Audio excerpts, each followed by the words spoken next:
y nos da un sentido de esperanza en el Señor. Cuatro promesas de las más de 7,000 promesas que tiene la Biblia. ¿Ustedes sabían ese dato? 7,000 promesas. Alguien que estaba un domingo por tarde desocupado empezó a contar 7,000 y encontró 7,000 promesas del Señor que contiene la palabra de Dios. Ahora, las promesas de Dios, como se ha titulado este tiempo juntos, para exponer la palabra, es uno de los aspectos de la Biblia que más grandes expectativas generan, ¿cierto? Uno siempre tiene alguna necesidad y espera una promesa, o está haciendo el devocional y una promesa que encontré del Señor, y como que cuelga la vida de esas promesas. Sí, usted tiene un viaje y dice, bueno, Señor, dame una promesa, por favor, y encuentra en el Salmo 121, yo cuidaré tu entrada y tu salida, y se pega de ahí y dice, aquí hay una palabra del Señor para mi vida.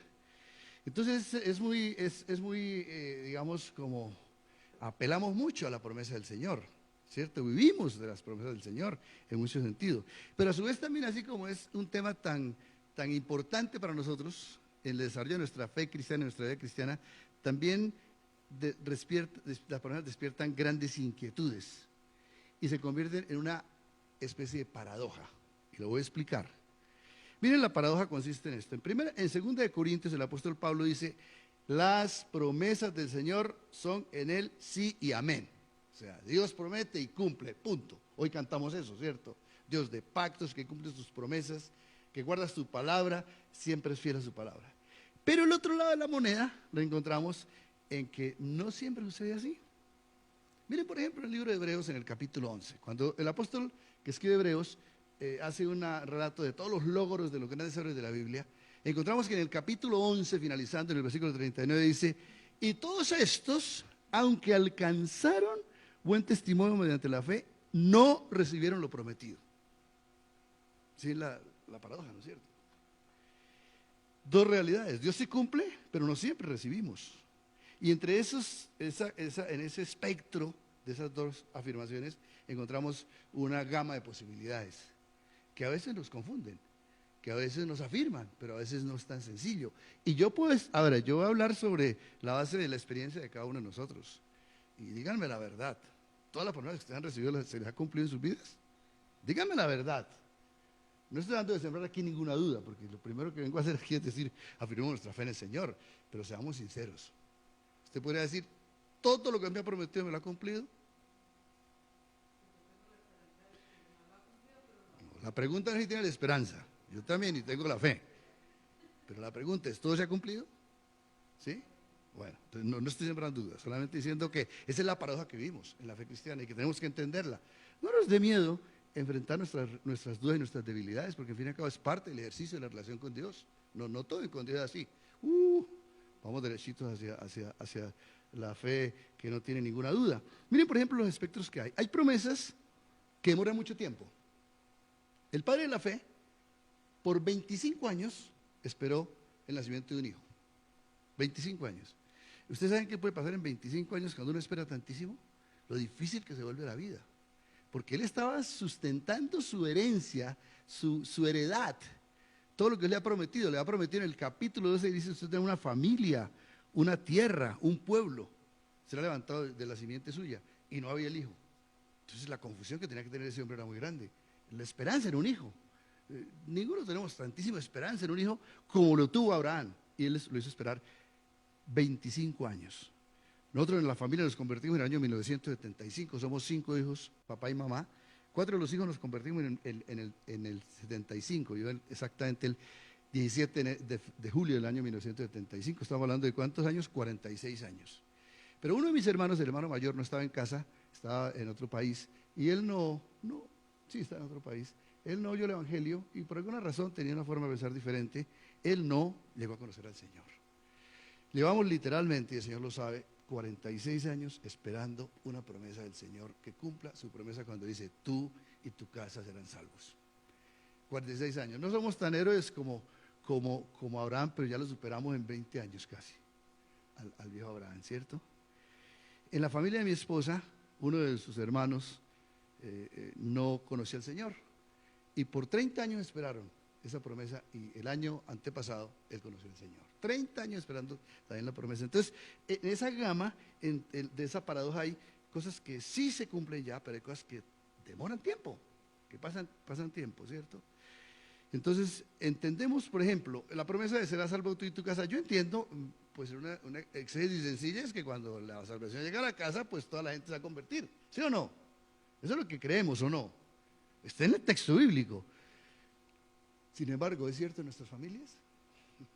¿Es cierto en nuestras familias? ¿Se ha cumplido cabalmente eso en nuestras familias? Tú tienes un hijo que no es cristiano, allá tiene un hijo que no es cristiano, un esposo que está dando pasitos, ¿cierto? Y cuesta, ¿no es cierto?, ver que esa promesa que está ahí, que es verdad. A usted me va a decir, usted está sembrando dudas en el auditorio. No, siento que leamos la Biblia tal como la Biblia nos enseña para que tengamos un crecimiento sólido en la fe. Otra parte de la gama es este pensamiento que me viene muy a menudo con cierta tristeza y nostalgia. ¿Cuántos jóvenes y jovencitas han esperado y se han guardado en su vida para esperar el príncipe, una persona que llene su corazón y que se casen con esa persona? En la iglesia tenemos, Dorita, ¿por cuántas niñas estamos orando en la iglesia? Por 40 niñas de la iglesia de abajo, y niñas bonitas, como Valentina. Esto es una lista. Niñas bonitas, sí, no, es que no, son niñas bonitas, ¿no es cierto? Y que no se han casado, y que han sido niñas fieles, leales al Señor, buenas cristianas, promesa, y llevan, y 40 niñas, ¿cierto, ahorita? ¿Cuándo es el día que oramos por las esas niñas? ¿Los lunes? Hoy. Ahorita siempre dice, bueno, Álvaro, hoy nos tocan las niñas solteras. Digo, uy, Dios mío, ese es un reguero, y con nombre propio, oramos por ellas, ¿cierto? Ahí está, la paradoja. Y esas niñas sufren. Ahora, sin contar los muchachos, y sufren. ¿Por qué a mí no? ¿Por qué otras sí? ¿Qué tengo yo que el Señor no ha cumplido? Que no pueda cumplir conmigo, ¿no es cierto? Esa es parte de la angustia existencial que vimos frente a la gran voz de Dios que cumple sus promesas. Otros asumen promesas para ellos como si fueran para ellos, pero no necesariamente son para ellos. Entonces a veces tiramos la puerta por la ventana y decimos, esto me lo dio Dios, y a veces Dios no lo ha dado. Entonces es parte de la ambigüedad que vimos en la fe cristiana. ¿Todas las pruebas que están ahí son para mí también? Preguntas solamente, preguntas que me quedan a mí. No estoy diciendo que tengo respuestas. Y en esta tarde ustedes van a quedar con más preguntas que respuestas después de este mensaje, pero tengo que hacerlas porque vamos a enfrentar un texto que nos permite hacer estas preguntas.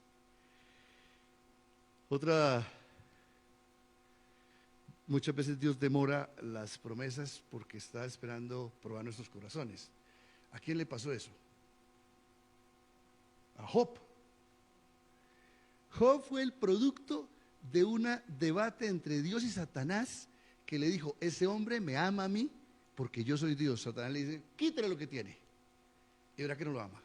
Entonces Dios prueba a Job. Y prueba, y a la final, gracias a Dios, que salió triunfante la apuesta de Dios por Job. Pero él pasa una prueba, y él nunca lo supo. Él nunca supo qué pasó. Cuando llegó al cielo, dijo, no sabía de la lepra esa. No sabía de la viudez. No sabía de la pérdida de mi empresa. No sabía de la pérdida de mis hijos. Lo supo después de muerto. Él supo solamente eso después de que pasó. Y fue una promesa que no fue cumplida porque él hubiera sido una persona próspera. Dice la palabra, empezando el libro de Job, era un hombre justo delante de Dios.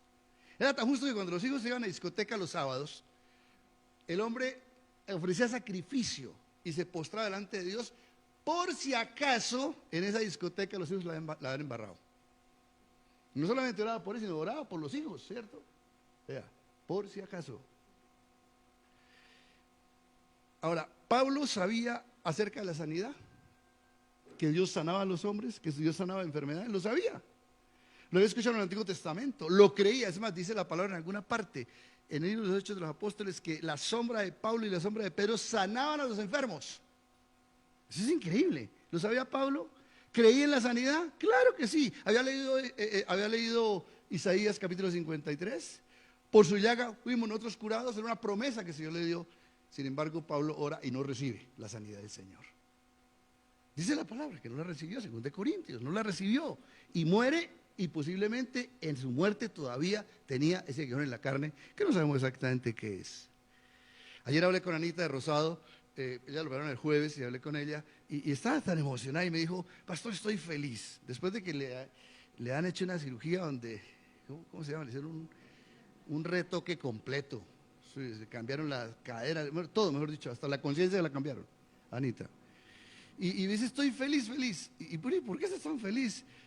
¿Te fue bien? Dijo, sí, pero más que es por lo que me fue bien. Dijo, porque el Señor me cuidó conforme a su promesa en Isaías 41, versículo 10. ¿Qué dice?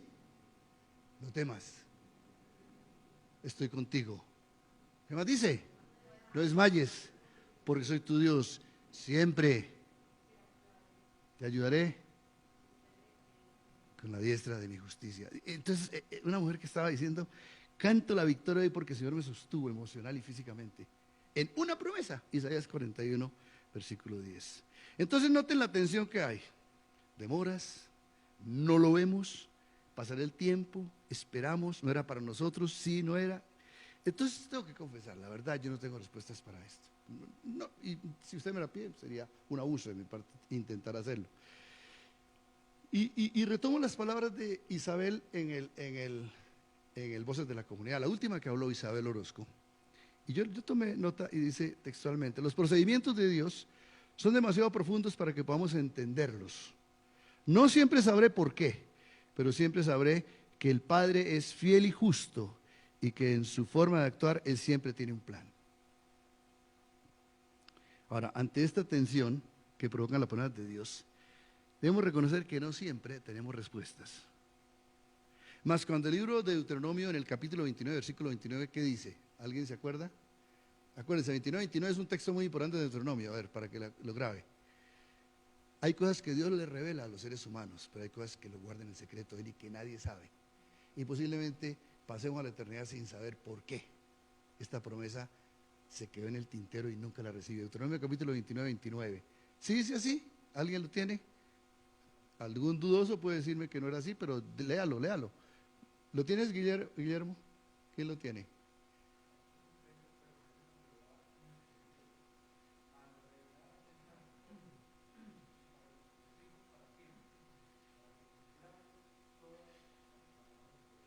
Entonces sí, hay cosas que no sabemos y una de las que no sabemos es eso. ¿Por qué Dios se reserva ciertos cumplimientos, ciertas evidencias del cumplimiento en un momento determinado, una persona determinada?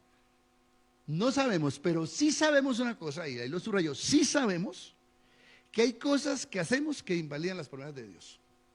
Eso sí lo sabemos y de eso vamos a predicar esta tarde. Sí sabemos a ciencia cierta que hay cosas que nosotros hacemos que echamos a pique las promesas de Dios. Y esta justamente, el texto que leímos hoy en números que vamos a leerlo en Deuteronomio, es una de las evidencias de eso que sí sabemos. Desde el sábado pasado y el domingo pasado hicimos la puesta otra vez delante de la comunidad del libro de Deuteronomio. Nosotros lo iniciamos en febrero del año 2019, el 2020 por razones de la pandemia lo suspendimos, porque no, por alguna razón pensamos que era mejor suspenderlo y lo retomamos ahora recién, o sea, un año después, que habíamos propuesto terminarlo el año pasado, pero no alcanzamos. Está bien, Dios tiene siempre tiempo. Pero en ese reencuentro con Deuteronomio he propuesto y propusimos los que predicamos que para beneficio de todos nosotros recordemos algunas cosas de Deuteronomio, porque llevamos 12 capítulos explicados. Hay algunos que no los escucharon, hay gente que nunca ha oído qué es Deuteronomio. Por ejemplo, tengo una familia que dirá, pero ¿de qué está hablando? Es más, hasta ese nombre tan raro. ¿Habían escuchado la palabra Deuteronomio? Difícil, ¿cierto? Algunos dicen una palabra tan rara, ¿será un apodo, será un alias? Pues básicamente Deuteronomio es una palabra que es en hebreo, que significa segunda vez que se dice la ley. Deuteros, ¿cierto? Es segunda vez y nomos es ley, entonces es la segunda vez. ¿Por qué? Porque Moisés lo que hace es que había recibido esa ley en el monte Sinaí 38 años atrás y ahora, entre 40 y 38 años atrás, y ahora se la repite antes de cruzar la tierra prometida. Iban a la tierra prometida y dice, yo quiero que recuerden, ¿no es cierto? Es como cuando el hijo se va de paseo y le dice, le voy a repetir, mamá, ¿volver a decir lo mismo? Ya me lo dijo 3 veces, pues la voy a repetir para que no le olvide. Entonces lo que hace Moisés es decir, ahora que van a cruzar, se la voy a volver a repetir. Entonces es Deuteronomio. Entonces, como algunos no nos acordaremos, yo mismo he predicado de cosas que se me han olvidado, ¿cierto? Pero la última vez que prediqué, el último mensaje, el último punto, ¿ustedes no se acuerdan? ¿O sí? yo me estaba acordando esta mañana. PPP. Pequeños, No, parecía. Es pequeños pasos posibles. Un día volvemos a predicar de eso. La obediencia empieza en pequeños pasos posibles. Entonces, se cuenta, no se acordaron del último mensaje, era el más fresco, el último punto del mensaje.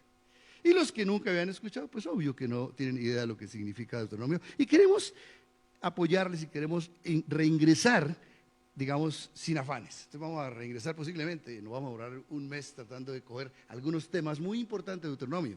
Y vamos a coger un tema muy importante y muy temprano en la vida del pueblo de Israel en el escrito de Deuteronomio. Y es un evento tan importante porque ese evento genera una fractura, voy a decir así, una fractura en el proyecto de Dios. Y retrasa el proyecto de Dios. Y es el tema de los espías que envió Moisés a reconocer la tierra que les ha prometido. Esa generación, esto es muy importante entenderlo, esa generación a la que está hablando Moisés, esa generación a la que se le hizo la promesa que venía 500 años atrás, esa no la hicieron a ellos, se la hizo a Abraham. Génesis capítulo 12, versículo 12, esa promesa fue hecha a Abraham. Ahora se cumple en esa generación, ahora le correspondía a ellos. Es como decir, vea, los españoles un día van a subyugar a los pueblos de América Latina. Estoy hablando como un ¿qué? Un petrista, ¿cierto? Está bien, así, dejémosle el beneficio de la duda. Pero se lo dijeron en el siglo I y en 1492 llegan con Colón y ellos son los conquistadores, ellos son los esclavistas. Eso es lo que pasa con ellos. Más de 500 años atrás, Abraham había recibido la promesa de esa tierra. Es más, él había pasado por ahí cuando vino para Egipto. Pero él acampó ahí y Dios le dijo, esta tierra se la daré. ¿Cómo le parece? Y ahora es esta generación a la que Dios le dice, usted la van a tomar, la van a poseer. Es muy importante entender eso. Es la generación elegida por Dios para poseerla. Ellos salen de Egipto y va a cumplirse la promesa de Abraham y a Moisés también. Ahora, un gran número de ellos no recibieron la promesa. Un gran número de ellos que fueron elegidos para recibirla no la recibieron. La promesa fue invalidada. Por eso yo no le quiero echar la culpa a Dios. Estoy diciendo que el argumento mío es decir, ¿cómo usted y yo podemos invalidar promesas que Dios hizo? Ha dado nuestras vidas, pero que no se hacen efectivas. No podemos cobrar el cheque por ventanilla porque de alguna manera hemos hecho cosas que no corresponden a esa línea directa que Dios quería tener con nosotros. Ve el cronograma de la tierra prometida. Salen de Egipto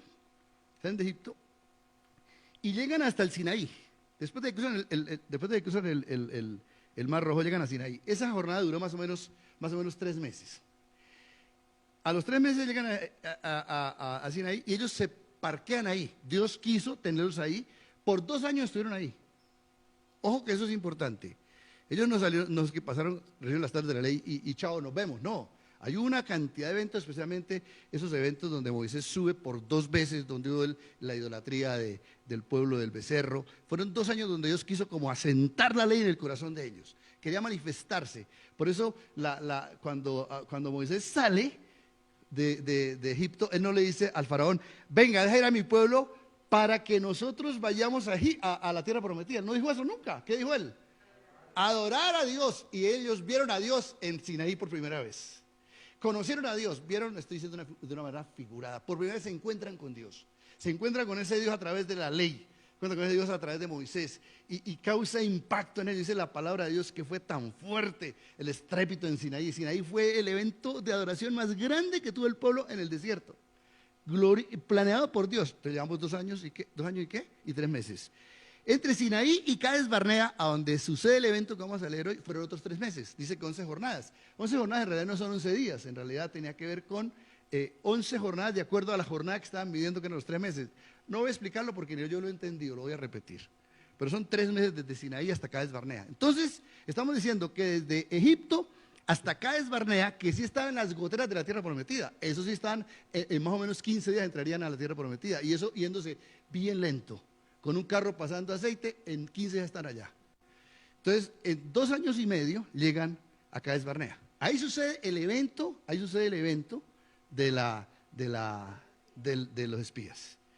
Ahí vamos a ver entonces hoy, para quienes toman nota, para quienes se acuerdan lo que vamos a decir hoy, 3 razones por las que podemos invalidar una promesa de Dios. 3 razones. ¿Están emocionados de escucharlas? Yo también me emocioné mucho al leerlas. Por eso no quisimos dejar este texto por fuera de nuestro recuerdo, para que las familias, los amigos que no han escuchado Deuteronomio, se emocionen con este libro, porque para mí es un libro muy hermoso. ¿Sabe cómo llaman el Deuteronomio en algunas partes? El quinto evangelio. Creo que el pastor Andrés lo dijo hace 8 días, ¿no? Es un libro del amor, un libro que expresa el amor de Dios, como los evangelios mismos, ¿no? Ahora lo leemos la misma versión de los espías en Deuteronomio capítulo 1, versículo 19 al versículo 33. Abran sus Biblias y si no la abren, aquí tenemos el texto que es paralelo a Números.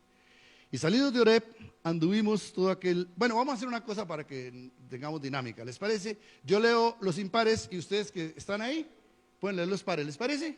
Listo, entonces, y salidos de Horeb de paso les voy a decir, es el mismo monte Sinaí, o el monte de Dios, el monte de Yahvé, el monte de Jehová, es Horeb, es el mismo monte Sinaí, que queda, ¿se acuerdan? En la península de Sinaí, abajo, en el cono casi que en la punta, como Sudáfrica en África, más o menos, por ahí queda Sinaí. Dice, salidos de Sinaí, anduvimos todo aquel grande y terrible desierto que habéis visto, por el camino del monte del Amorreo, como Jehová nuestro Dios nos mandó, y llegamos hasta Cades Barnea. Lean.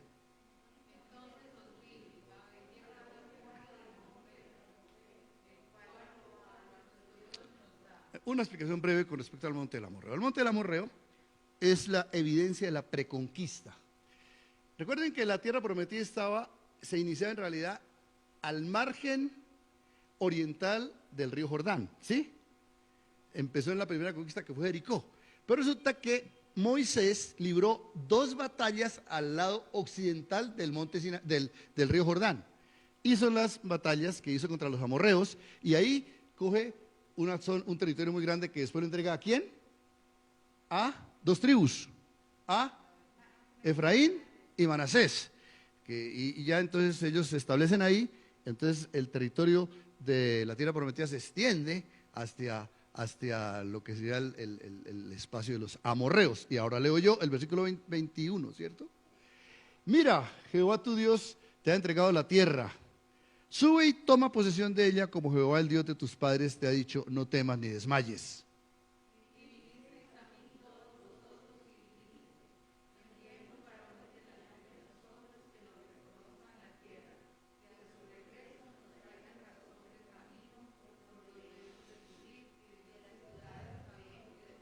Los hombres nos están escuchando. Y el dicho me pareció bien. Y tomé 12 varones de entre vosotros, un varón por cada tribu.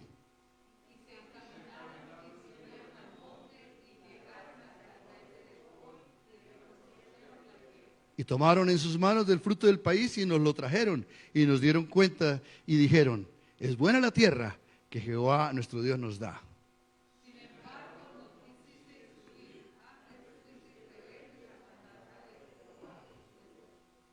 Y murmurasteis en vuestras tierras, en vuestras tiendas, diciendo, porque Jehová nos aborrece, nos ha sacado de la tierra de Egipto para entregarnos en manos del amorreo para destruirnos.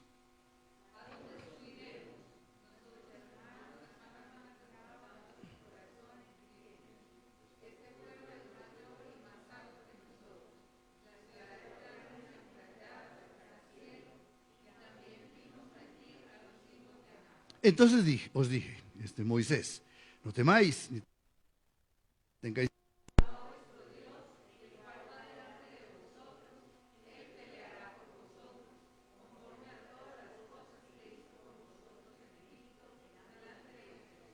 Y en el desierto has visto que Jehová tu Dios te ha traído, como trae el hombre a su hijo, por todo el camino que habéis andado hasta llegar a este lugar.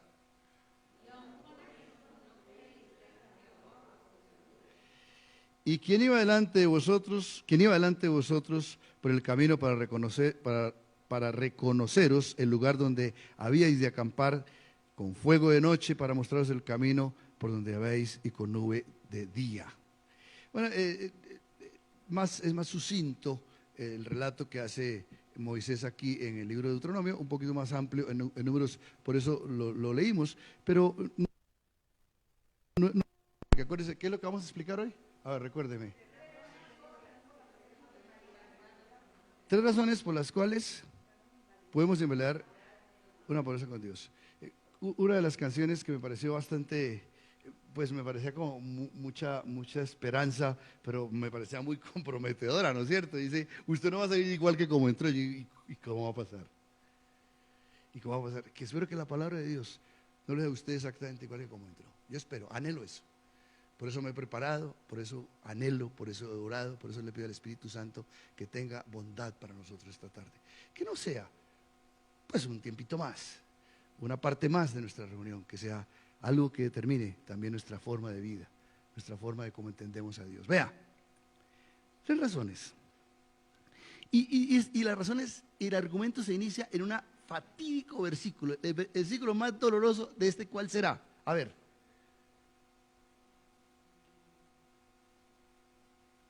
Yo lo llamo fatídico, porque en ese versículo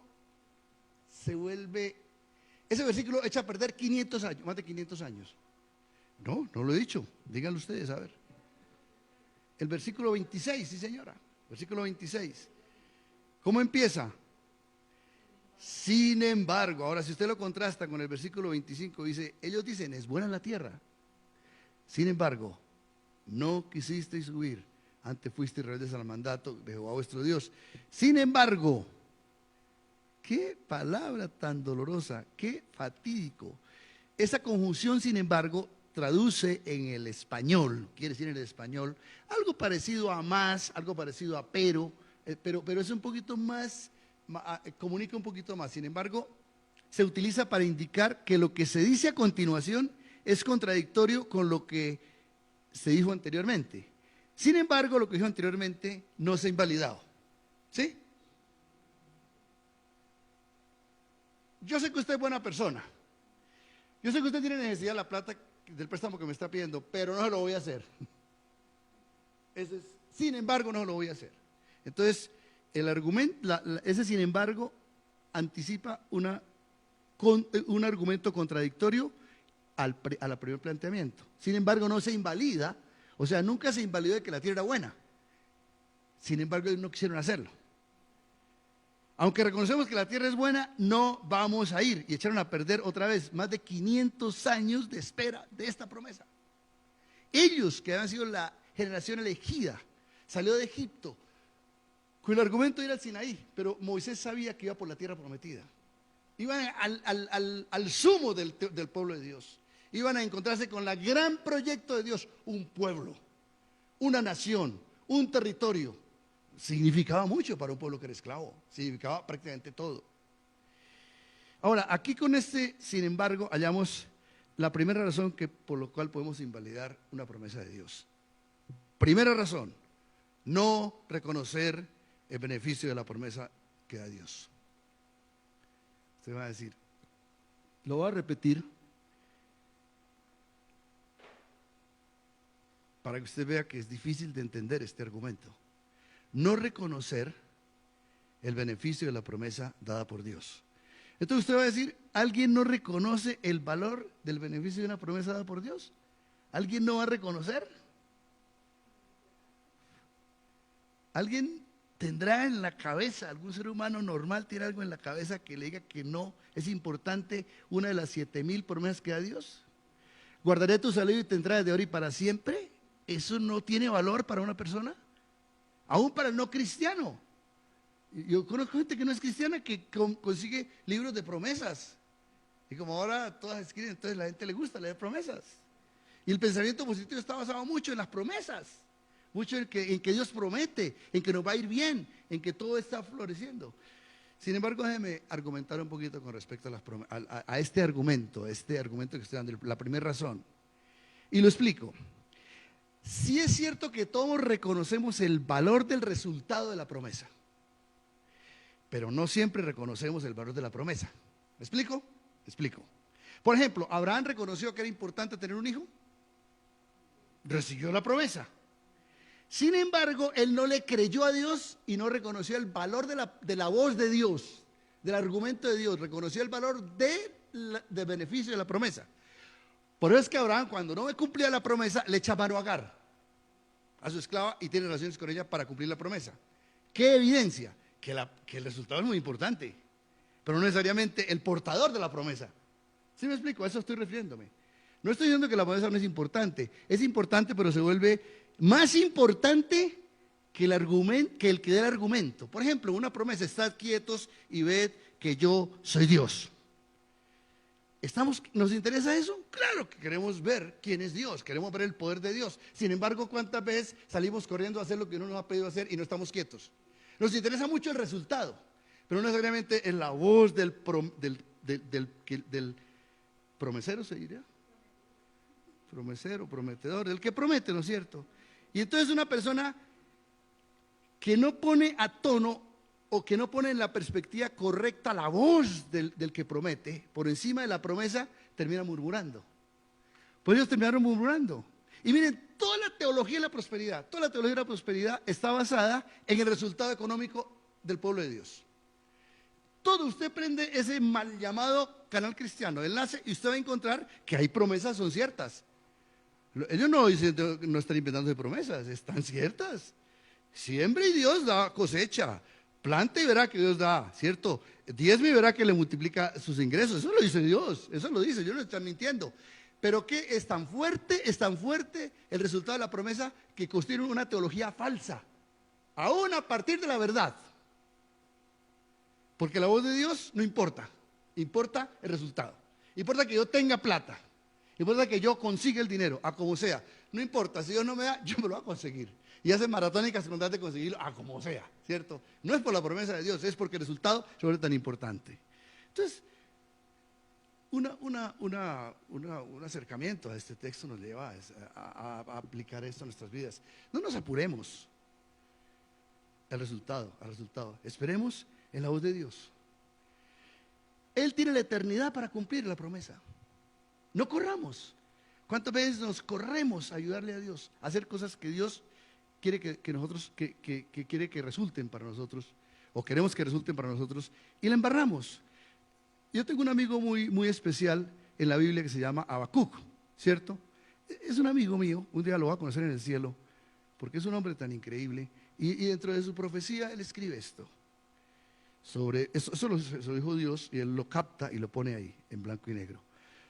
Sobre mi guarda estaré, y sobre la fortaleza afirmaré el pie, y velaré para ver lo que se me dirá. Y aquí, ¿y qué he de responder tocante a mi queja? Y Jehová me respondió: escribe la visión, y declárala en tablas para que corra el que leyere en ella. Aunque la visión tardará aún un poco de tiempo, mas se apresurará hacia el fin, y no mentirá. Aunque tardare, espéralo, porque sin duda vendrá, no tardará. Cuando me declaro impedido de explicar por qué Dios retarda, por qué Dios no da, por qué no se cumple a nuestro antojo, tengo que decir que nos sometemos al que hace la promesa y no necesariamente el resultado de la promesa. Cuando buscamos el resultado, corremos a hacer las cosas. ¿Cuántas veces usted y yo nos hemos equivocado por eso?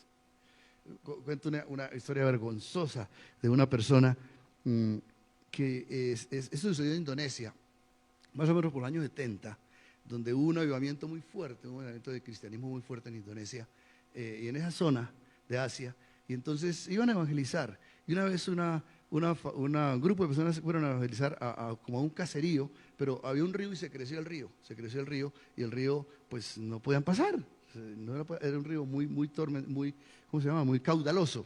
Entonces alguien dijo en su sabiduría: la Biblia dice que Jesús caminó sobre las aguas, y en el nombre de Jesús me tiro. ¿Y sabe qué pasó? Se ahogó. Una promesa mal usada, en un tiempo mal usado. No nos apuremos. Nosotros no sabemos ni cómo ni cuándo, pero sí sabemos que Él lo hará. En 1985, una de nuestras hijas, la hija mayor, tuvo un problema en el corazón, se llama una CIA. Es una comunicación interauricular, o sea que el corazón tiene un huequito en el pabellón que divide el pabellón, el lado izquierdo y el lado derecho, entonces se cruza la sangre y entonces se recicla. Bueno, ahí tiene un problema que lo entienden los médicos, y entonces tenían que taparle el huequito y tenían que hacerle una cirugía de corazón abierto, y entonces la hija mía recibe una promesa de Dios de su sanidad en el libro de Éxodo. y recibe una promesa de Dios. Y me dice, papá, tenía 15 añitos, y papá, el Señor me dio esta promesa. Él la va a cumplir, ¿sí o no? Le dije, pues si te la dio, yo te apoyo y la mamá también y te vamos a apoyar. Pero pasaron 9 meses y no vimos la respuesta del Señor. Es más, el huequito me dio 1 centímetro y le hicimos la segunda le hicimos otro chequeo y tenía 1 centímetro y 1 milímetro, o sea que iba creciendo con la oración. ¿Y qué pasó con la promesa? Tuvimos, por la fuerza de la lógica, de la razón nuestra, de entregarnos a decir, bueno, nos equivocamos, algo pasó, qué sé yo, no lo dijimos así, pero teníamos que frustrarnos y decir, vamos a llevarla a donde un médico. Bueno, le estábamos llevando desde el médico, ¿no? Vamos a llevarla, y el médico dice, ¿tenemos que hacer cirugía? Pues nosotros tenemos que hacer cirugía. Y mi hija me decía llorando, me decía un día llorando, papá, pero entonces las promesas de Dios no se cumplieron en mí, entonces ¿para qué me dio la promesa? ¿Usted qué responde a un hijo de 15 años? Y yo pastor de la iglesia, yo era pastor de ella también. Y la iglesia estaba confiada de que Dios la va a sanar porque le dio una promesa a mi hija. Y nosotros teníamos una hija que estaba a punto de ir a una cirugía de corazón abierto con cosas pues, difíciles para una niña de esa edad. Y yo recuerdo que le dije, mira mi amor, yo no sé cómo Dios lo va a hacer. Yo creo que Dios sí te dio esa promesa y yo creo en que tus oídos escucharon bien y tus ojos leyeron bien. Y puede ser que de camino, desde tu habitación hasta la sala de cirugía, Dios pueda tapar ese huequito y nos evidencie la sanidad. Pues yo le dije eso. Yo no sé si fue por salir del paso, yo no sé, pero yo tuve que decirle algo. No puedo decirle Dios es un mentiroso porque Dios no es mentiroso. Yo no puedo decirle que ya estaba sanada porque no estaba sanada, pero yo le dije, yo todavía confío en que Dios pueda hacer en ese trayecto. Pues no fue en ese trayecto. 8 días antes de la cirugía el Señor la sanó. Le tapó el huequito, 7 ecografías posteriores dieron el crédito de que la niña esta fue sana y nunca necesitó la cirugía. ¿Demoró? No entendimos. Nos pasó un tiempo, tuvimos que esperar. Era angustioso esperar en el tiempo, porque el que espera una promesa sufre de angustia, sufre de preocupación. Jesús mismo estaba frente a la promesa de la resurrección de él, porque él sabía que resucitar. Sin embargo, en Getsemaní estaba sufriendo, porque el tiempo era muy importante para él. Óigame bien esto, como conclusión del primer punto. Toda promesa está insertada en medio del tiempo. Ahora, como desconocemos el tiempo, tenemos que someternos al hecho de que Dios lo puede hacer cuando Él quiere. Ojo, nos lleva entonces a determinar que somos llamados a esperar las promesas de Dios. Esperar las promesas de Dios es quizá uno de los factores más importantes que quiero que en este punto nosotros lo tengamos en cuenta. No reconocer el beneficio de la promesa muchas veces es desconocer el tiempo en el que Dios actúa. Entonces, paciencia, Dios lo va a cumplir. Vea, Él dijo hace 2000 años, el larguito ya, yo vendré pronto. ¿Cómo explica usted que viene pronto? Si han pasado 2000 años. Claro, uno apela al Salmo 87 que dice, para Dios un día es como 1000 años y 1000 años como un día, ¿no es cierto? Entonces, ¿cómo lo explica? Pero bueno, es una forma de explicarlo. Pero todavía tenemos la esperanza de que se va a cumplir y que un día Cristo volverá por segunda vez, que se manifestará y lo veremos. Y veremos si vamos a decir, esperamos 2000 años y la comunidad esperó. ¿Y cuál será la generación que tendrá el privilegio de recibir esa venida de Jesús? No sabemos, pero hemos esperado y el tiempo se volvió importante. Segunda razón, ¿cuál es la primera? Déjame regalar un poquito de agua. Creo por fe que ustedes dijeron no reconocer el beneficio de las promesas dadas por Dios, ¿cierto? Bueno, listo. En segundo lugar, desconocer el carácter de Dios. Voy a leer en el versículo 27 que dice, y murmurasteis en vuestras tiendas diciendo, oiga lo que dijeron ellos cuando se les planteó la posibilidad de pasar, Jehová nos aborrece, Jehová nos entregará en manos del amorreo, Jehová nos destruirá. Entonces, conclusión, ¿Dios es qué? Desconfiable. Dios no es confiable. Y entonces Moisés sale al paso y dice, no, un momentico, no le embarren. Los aborrece a ustedes. Ustedes desconocen el carácter de Dios, un Dios que los ha acompañado por 40 años en el desierto. Podría yo decir hoy, podría decir, delante de ustedes que Dios nos sustenta y provee para nuestras vidas? Hoy yo no lo puedo decir. Sería un horrible y grotesco pecador, porque Dios me ha sostenido por 66 años. Estoy hablando solamente de la provisión económica. Me hemos tenido con 3 hijas por su pura misericordia y su gracia. Entonces no tengo derecho a decir que no. Moisés lo que está diciendo es: ¿ustedes cómo van a decir que no, si Dios les ha sostenido durante 40 años? Vea, les ha dado comida gratis. Les ha dado rumbo gratis. Les ha abrigado en el desierto frío por las noches, y el calor se los ha menguado con una nube. ¿Ustedes pueden decir eso? Entonces él trata como de desembarrarla y digan: no digan eso de Dios, no hablen mal de Dios, porque Dios ha sido bueno. Entonces dice: no temas ni tengas miedo de ellos. Versículo 30: porque Jehová vuestro Dios, al cual va delante de vosotros, él peleará por vosotros conforme a todas las cosas que hizo por vosotros en Egipto delante de vuestros ojos. No hablen mal de Dios, porque Dios ha sido bueno. ¿Cómo se les ocurre? Ahora, invalidamos la promesa cuando nosotros desconocemos el carácter generoso de Dios. Cuando empezamos a hablar mal de Dios. Yo nunca he hablado mal de Dios. Ahora les voy a mostrar cómo muchas veces hablamos mal de Dios. Y vea, y sigue diciendo el versículo 31: y en el desierto has visto que Jehová tu Dios te ha traído, como trae el hombre a su hijo, por el camino que habéis andado hasta llegar a este lugar.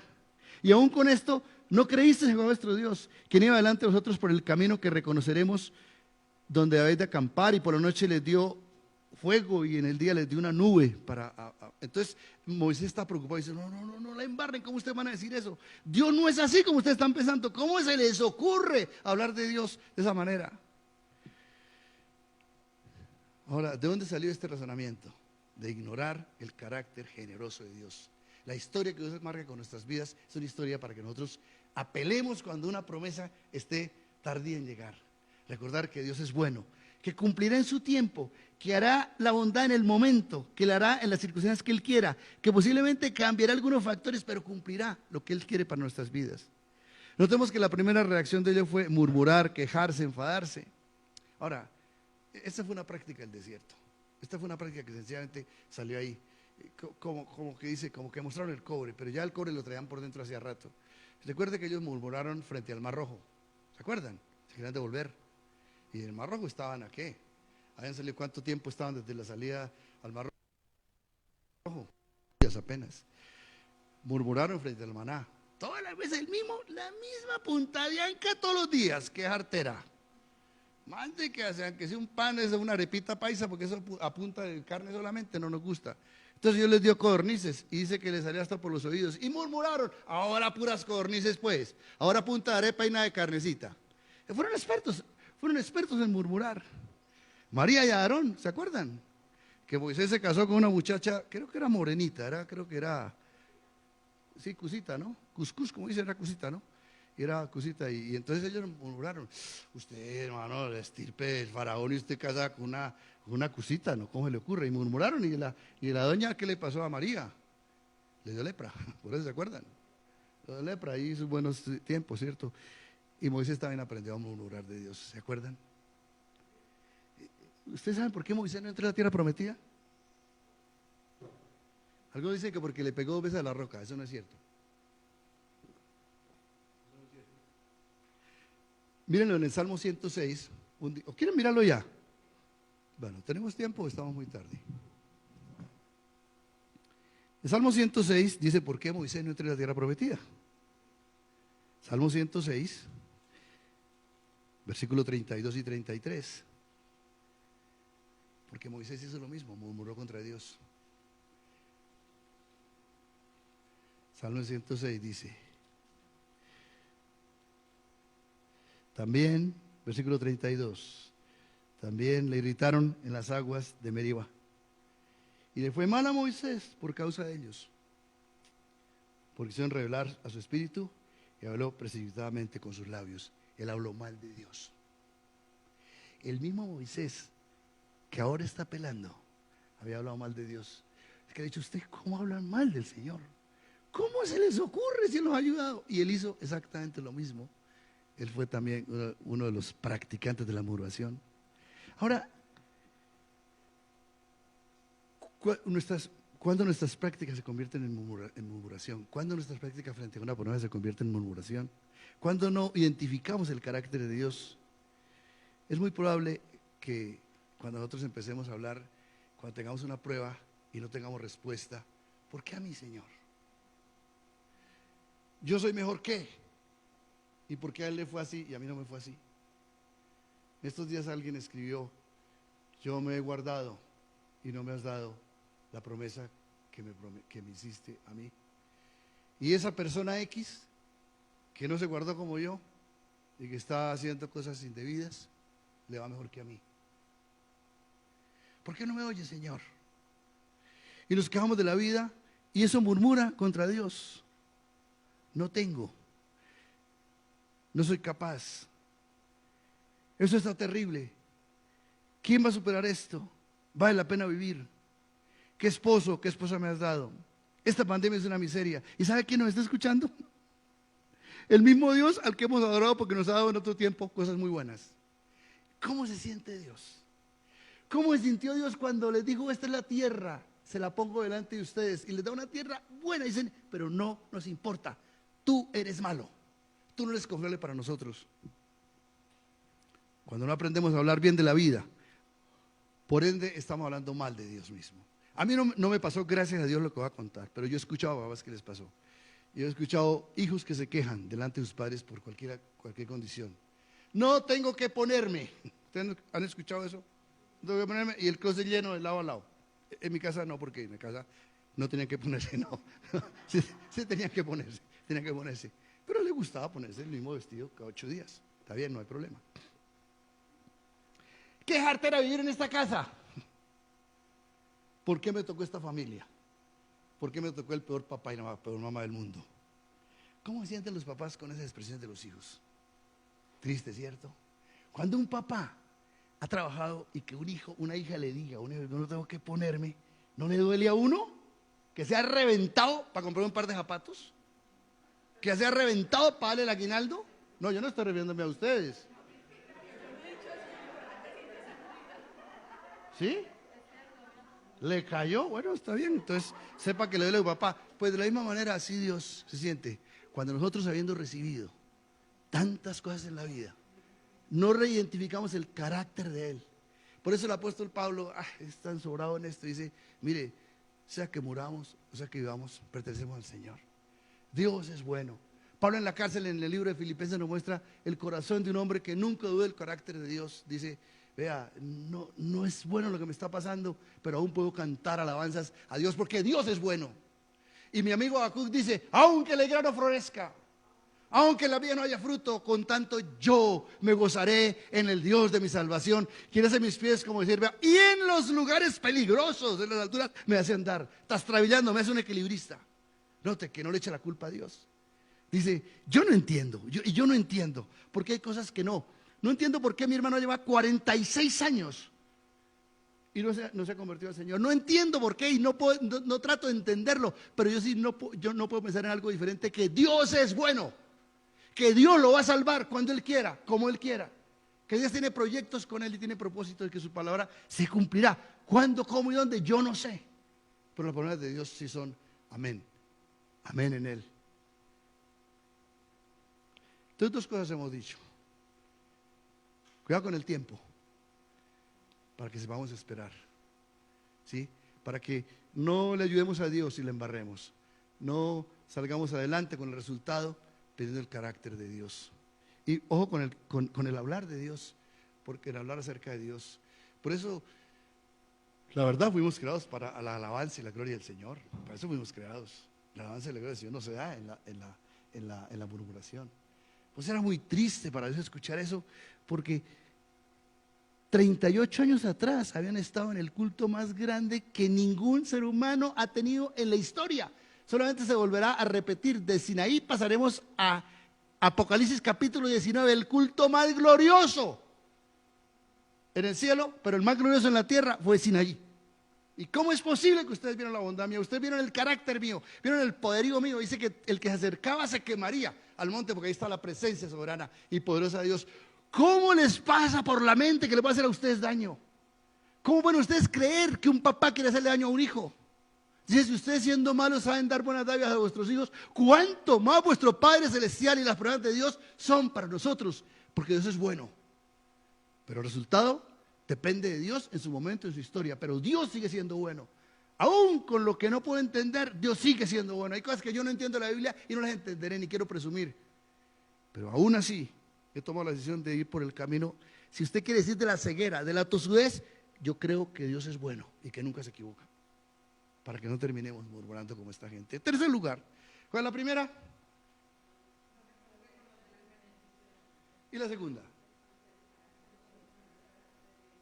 Tiempo. De lo que hablamos, ¿cierto?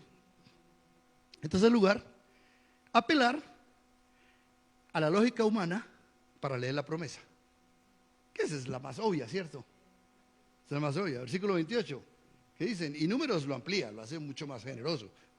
28 dice, él dice, ¿a dónde subiremos? Nuestros hermanos han atemorizado nuestro corazón diciendo, este pueblo es mayor y más alto que nosotros, las ciudades grandes amuralladas hasta el cielo, y también vimos allá los hijos de Anac, gigantes. ¿Qué le estaba diciendo la lógica frente a la promesa? ¿Qué le estaba diciendo? Que era imposible.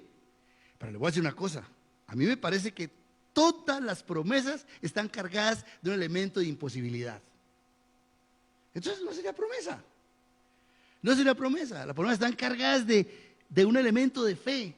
Las promesas están cargadas de un elemento que tiene que ver con la espiritualidad de nuestra lectura de la vida. Supera la lógica nuestra. Ahora, cuando ellos le ponen la lógica y ven a los gigantes y dicen, no, esta vaina nos van a matar.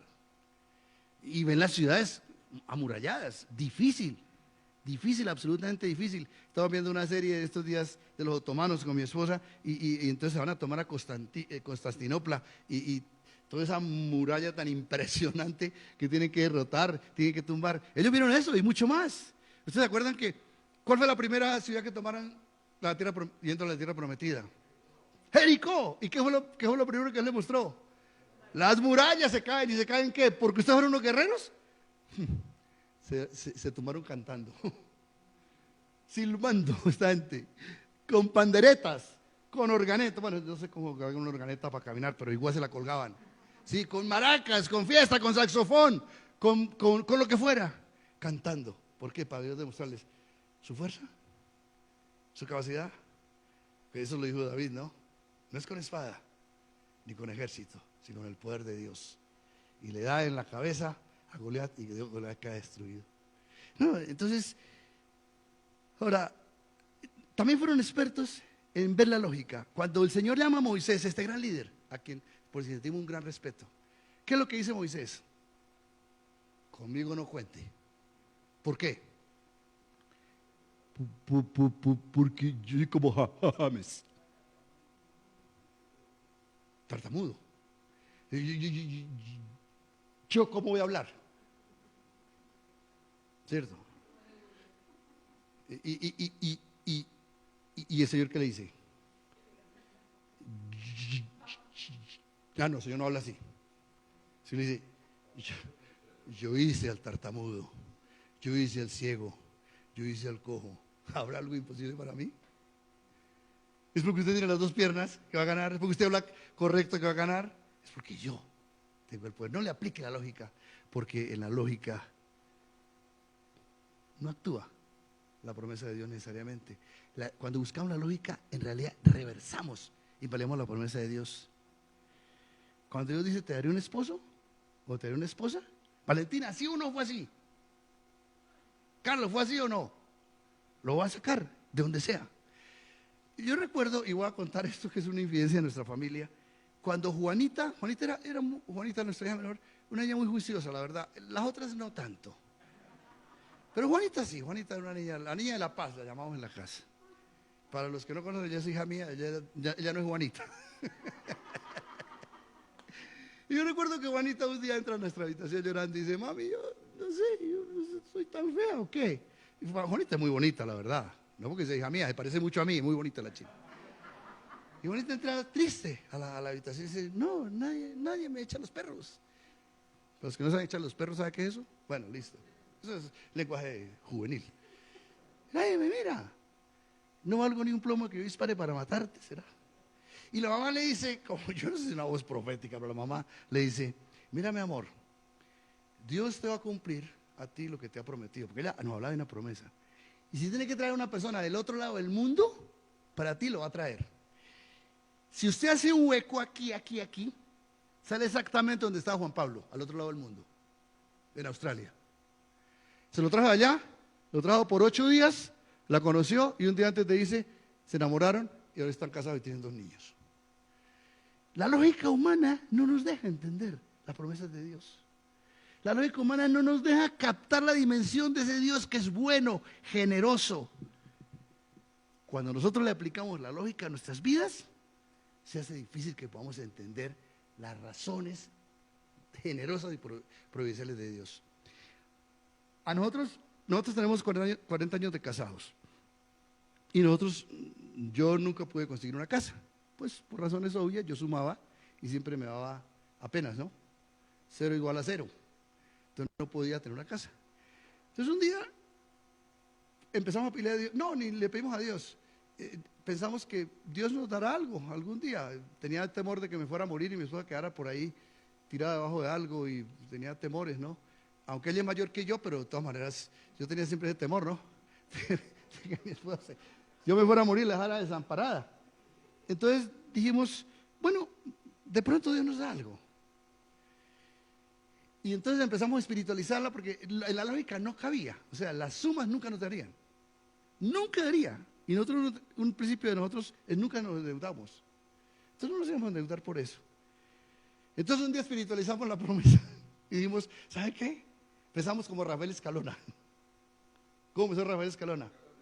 Te voy a hacer una casa en el aire. Entonces empezamos, te voy a dar una casa en el cielo. Y entonces, claro, Juan capítulo 14, y Dios está preparando morada para nosotros en el cielo. Entonces tenemos una casa que es morada en el cielo. Y hasta la pintamos de morado y todo en el cielo. Pues el Señor sí quería bendecirnos. Y un día la comunidad se reunió, compró una casa y nos la prestó hasta que nos muramos. Está prestada para los que sepan. Y tenemos una casa hermosa, lo más bonito del mundo. Tenemos de todo. Tortugas. ¿Qué más tenemos? No, gatos. Teníamos patos y ya los entregamos. Teníamos un perro y ya lo matamos. Pero se vive rico en la casa.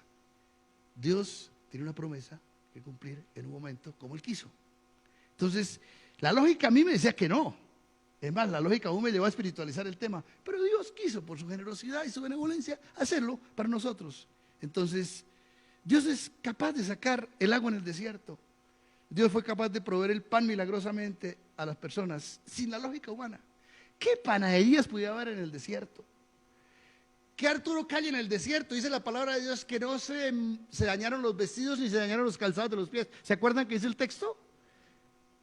Ese es Dios. El Dios que es capaz y que no le obedece la economía a nuestra lógica. Mire, yo no sé si a ustedes les ha pasado. Cuando uno hace un balance del fin del año, hay gente pues técnica en la parte, digamos, de contable. Pero a ustedes les ha pasado que dice uno, ¿de dónde salió tanta plata? ¿Sí o no?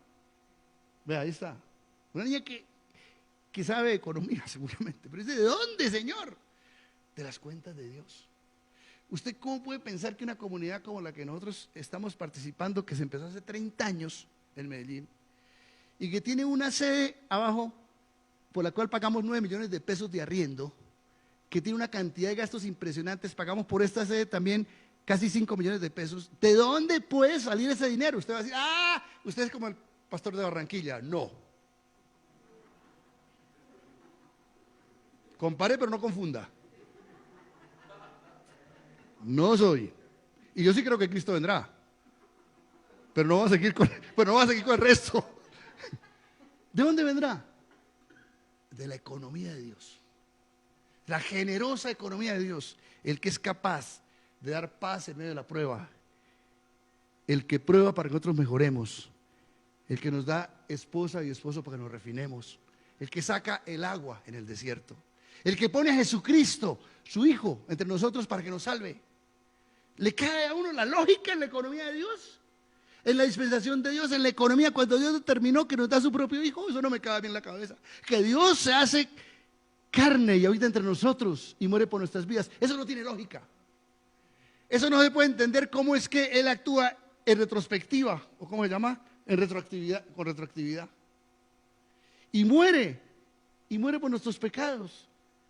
En la lógica nuestra no nos puede caber que una persona, si es Dios, ¿por qué muere? Si era inocente, ¿por qué muere? ¿Por qué usted, que es pecador, miserable pecador como yo, por qué no muere? Eso no es computable. En la economía de Dios eso no funciona. Entonces, la invitación es a mirarle a Él, a mirar a aquel que es capaz de hacer lo que nosotros podemos hacer. Las promesas de Dios no están determinadas por nuestras posibilidades, se basan en su poder, en su soberanía, en su economía, en su conocimiento. Miremosle a Él, es más importante que ver lo posible. Nosotros vemos lo posible, vemos lo que es capaz, y no nos acusamos de eso, pero lo que está diciendo la palabra de Dios, si usted no da un pasito de fe y no crece en su fe para mirar por encima de lo imposible, como ve Dios, no va a recibir la promesa, va a invalidarla. Eso le pasó a ellos, Entonces, concluyo con 3 cosas. El tiempo es importante, para que no le embarremos. Lo que hablamos es importante. ¿Y a quién miramos? ¿A la lógica o miramos al que está por encima de nuestras vidas? Que no repitamos la historia de los testigos. En eso se basa la primera gran fractura, el libro de Deuteronomio. El Deuteronomio se afecta. ¿Cuántos años iba desde Egipto hasta Cades Barnea? 2 años y 6 meses. Y el Señor los castiga allá y le dice que cuántos años tienen que estar. Pero ¿sabe qué? El Señor hizo una cosa, ¿cómo es que se llama en el derecho? Cuando alguien ya paga una parte de la pena. Bueno, ustedes no saben, ningún abogado ya me cuenta. Entonces, tranquilos. Dios les sumó esos 2 años que estuvieron en esto como parte del exilio en la tierra prometida. Por eso ellos duraron 38 añitos dando vueltas. Pero los dos primeros años estuvieron en un gran culto, en el culto en el Sinaí. Yo quiero orar por nosotros, inválidos frente a las promesas. A veces no entendemos. Algunos seguramente que están aquí esperanzados en una promesa del Señor. Algunos quisieran tener una promesa del Señor para eso que está pasando. Hay desempleados. Paulita oró ahorita por gente que está desempleada. Señor, dame una promesa. ¿De dónde me agarro, Señor? Y el Señor se la da y entramos en la paradoja de la promesa. Yo quiero que nosotros nos acerquemos a Dios y digamos esta tarde cuán bueno es Él. Que podemos descansar en Él.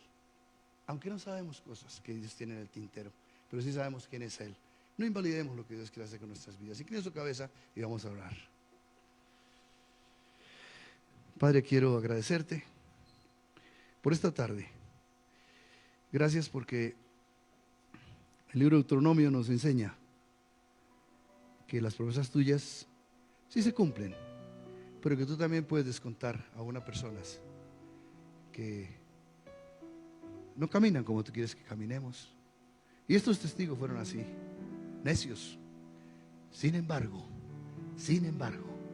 la palabra fatídica, que nosotros no haya ningún sin embargo, que las promesas de Dios se cumplan en nuestras vidas.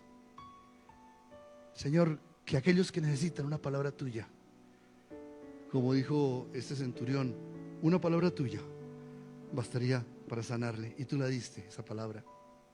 Una palabra tuya tiene más poder que cualquier lógica humana. Una palabra tuya, Señor, nos evidencia el carácter generoso, abundante, lleno de gracia y de bondad para nosotros. Una palabra tuya, Señor, es más importante que el resultado aún de esa palabra. Paradójico, Señor, porque algunos murieron sin recibirlo, porque les tenía, dice el texto bíblico, algo preparado mejor para ellos. Te agradezco, Señor, por tu bondad, por tu amor, en el nombre de Cristo Jesús. Amén. Pidamos este momento, vamos a recoger la ofrenda. Los que quieran dar con libertad, no se sientan incómodos con esto, solamente que le quiera hacerlo, lo haga con un corazón agradecido y bendiga a la comunidad.